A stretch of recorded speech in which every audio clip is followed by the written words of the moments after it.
Today we're going to be talking about how to deal with disappointments in life.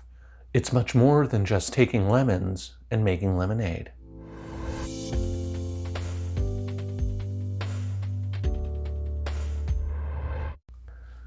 Hi everyone. In today's video we're going to be talking about something that we all experience. Disappointments and things in life that don't go the way we plan. And what are some ways in which we can cope with disappointments in life in a healthy and productive way? I'm going to be discussing 4 principles to help you effectively cope with disappointments and setbacks in life. But before we get into that, just a couple of disclaimers to go over. I'm a registered psychologist in the province of British Columbia, Canada, and this video is for informational purposes only. It is not intended as a substitute or replacement for advice from your doctor or mental health professional. Now, with those things out of the way, let's start talking about disappointments. So the way I wanted to start is to share a little story with you. Now, one thing that you might not know about me is that I run marathons. Now, this hasn't been something I've done my whole life, but something I took up relatively recently in the last few years. Running my first marathon, the Vancouver Marathon, in May of 2019. Then through a remarkable stroke of luck, I won a lottery to get into the New York City Marathon, which I subsequently ran in November 2019. Then the world hit the global pause button in the spring of 2020, and there were no marathons or races to be run. But I continued to run regularly, imagining a day when I would be able to run another marathon with thousands of people. And so I ran consistently, multiple times a week, high levels of mileage for me, without any planned marathon to run. But then this past January, I decided to run the Vancouver Marathon again in May, with the hopes and expectations of how good it would feel once again to run a marathon with thousands of other people. The thing about marathons, though, is that they're not just something you decide to do last minute. At least not for me. The whole marathon is a process that involves all the months of training and preparation that all come together on one day and those last 42.2 kilometers. So I was really looking forward to it. Really looking forward to it. And then in April, just a few weeks ago, I was diagnosed with a stress fracture in my foot. Marathon over. All that planning, hope, and expectation built up over the past 2 years, gone, due to a hairline fracture in a little bone in my foot. And it's really disappointing. Really disappointing. So what I wanted to share with you is how I deal with disappointments in life from the psychologist and from the perspective of a psychologist. But just to give you a heads up, even though I know this stuff based on psychological principles, disappointments still suck. So the first principle of dealing with life's disappointments that I wanted to talk about is to validate the disappointment and to validate how much it actually sucks. If I didn't care about running the marathon, if I didn't put hundreds of hours into training, and if I hadn't thought about it and looked forward to how it would feel to run the race that day, I wouldn't be disappointed. Disappointments, by definition, suck. They're not fun, and you shouldn't have to feel bad about being disappointed. One of the pitfalls I often see in my clients is that they tend to downplay disappointments in their lives, comparing themselves to other people and pointing out how much worse other people have it than they do. It's almost like because someone else might be suffering more and maybe experiencing something objectively worse than what I'm dealing with, then I shouldn't be upset or disappointed by what I'm going through. It's almost like I don't have that right. The problem with this approach, though, is that it's a no-win game. You'll always find someone whose life and whose circumstances are worse off than yours. And so if you hold this attitude, no disappointment, no setback, nothing that goes wrong in your life should ever make you feel bad, because there's bound to be someone else in the world who's dealing with something much worse. Look, I understand that me not being able to run a marathon because of a stress fracture is not a major life problem. It's not a job loss, it's not a divorce, it's not the loss of a child, it's not poverty, etc., etc. But disappointments are all subjective, and they relate to our subjective experience of life. So the point here is that I'm not comparing me to having to miss out on running a marathon to someone losing their job. They're not the same things. And one is worse than the other, clearly. But that doesn't mean that it's indulgent or petty or selfish for me to feel disappointed about my situation.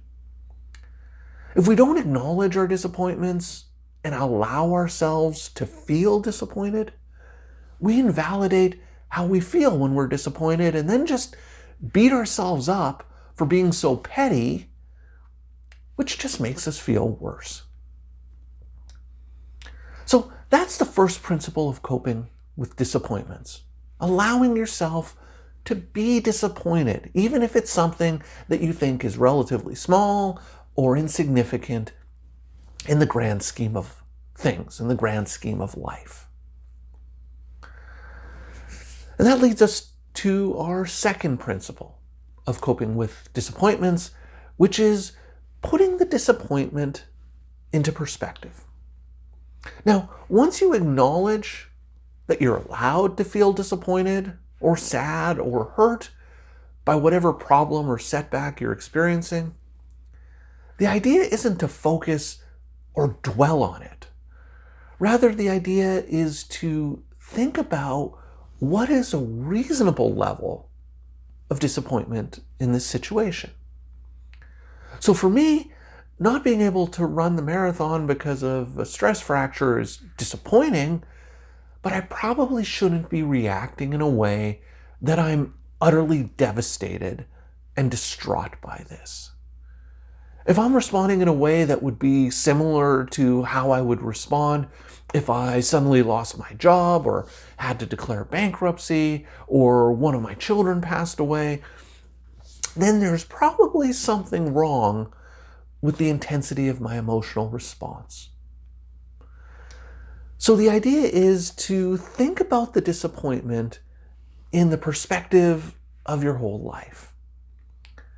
The one question I like to ask to try and tap into this perspective is what I like to call the 5-year question. 5 years from now, will this be that big of a deal? 5 years from now, will I be thinking about this situation any differently than I am right now? And even though I'm in the disappointment right now, I know that 5 years from now, this probably isn't going to be that big of a deal. And I'm probably not going to feel particularly upset about it. It's just a different perspective. It's putting this disappointment and setback in the context of my life more generally, while at the same time acknowledging that it's okay to feel some level of disappointment in this situation right now. The third principle of coping with life's disappointments is to think about the ways in which you can learn from the disappointment. All problems, setbacks, and failures provide us with feedback that we can then learn from and use to potentially make changes and grow in the future. So the idea is to think about, what can I learn from this disappointment? What can I do differently in the future? How can this make me better? In my stress fracture example, what I learned is that for over 2 years, I ran injury-free with high mileage, never had any significant problems. However, in gearing up for the marathon, I increased the number of fast or more intense training runs that I did as I tried to push myself to go harder and faster. And I did really well. I ran personal bests in 10-kilometer and 5-kilometer time trials just over a week apart at the beginning of March. But it wasn't long after that I began having pain in my foot. I went too hard. I pushed myself beyond what I was physically capable of doing. And if I had just stuck to the same approach I'd been taking for the previous 2 years, everything would likely have been just fine. The idea here isn't to look for blame or to beat myself up for making a mistake, but rather to see it as an opportunity for me to learn that I can't do those types of intense, hard runs so close to one another and expect that my body is going to be able to tolerate it. It's going to be able to have the time to recover. So what I've learned is to stick to how I was running for those 2 years injury-free and be very cautious about increasing the intensity of any training run so close to the marathon. This principle is really about taking in the setback and disappointment, not getting caught up in the negative emotion and feeling associated with it, but rather examining and debriefing it to figure out what I can do differently moving forward. And the fourth and final principle is to look for any possible opportunities in this disappointment. Now, you've probably heard the old adage that when life gives you lemons, make lemonade. The thing is, I don't really like this adage, and I don't think it's a reasonable or healthy way to think about disappointments in life. You see, the thing is, why do people like lemonade? Well, they like it because it's good, it's positive, it's sweet, it tastes really yummy. So the underlying message of this adage is that you can take something sharp and bitter and sour and make it wonderful and good. But that's not realistic.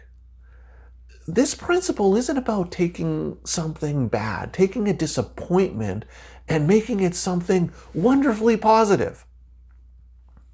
Because that's not always the case, and that's not always possible. So if you hold this belief that you can take any negative event and turn it into a positive thing, you might be setting yourself up for unrealistic expectations and guaranteed failure. This principle isn't about having to find positives in disappointments, because sometimes there aren't any. But if there are, it's useful to look for them. So in my example, the positives that I gain, I gain some important insights into ways of training that are less likely to cause injury. And I also discovered the benefits of cross-training, as I got an exercise bike since I haven't been able to run with my stress fracture. So when I eventually return to running, I'll be able to do some cross-training on the exercise bike on my days off as a way of enhancing my fitness. And that's something I probably wouldn't have done. That's something that probably wouldn't have happened had this not occurred. Look, it's not a great outcome, but it is a positive thing. And that will likely help me prepare for my next marathon, which is in Chicago in October, because apparently I have an uncanny knack for winning entry lotteries into world major marathons. So you don't have to necessarily turn disappointments and setbacks into wonderful, positive events. But often there are some small positives, even in the setbacks and disappointments. You just need to look for them. So those are the 4 principles for effectively dealing with life's disappointments and setbacks. Validate the disappointment and acknowledge that it's okay that it sucks. Put the disappointment into the broader perspective of your life. Think about lessons that you can learn from the disappointment and look for the possible opportunities in the disappointment. By taking these 4 principles into account, they may not fully remove the sting of life's disappointments, but they will help you more effectively deal with the disappointment and bounce back from it as strong as possible. So I would love to hear your thoughts and ideas about this. If you have any ways of dealing with life's disappointments that you've found helpful, I'd love to hear about them. So please leave me some comments in the comments section down below. If you've been enjoying my videos and would like to see more, please hit that subscribe button and notification bell, and you'll be alerted every week when I post a new video. So that's all for today's video. As always, thank you for making it all the way to the end of this video, and I will see you in the next one.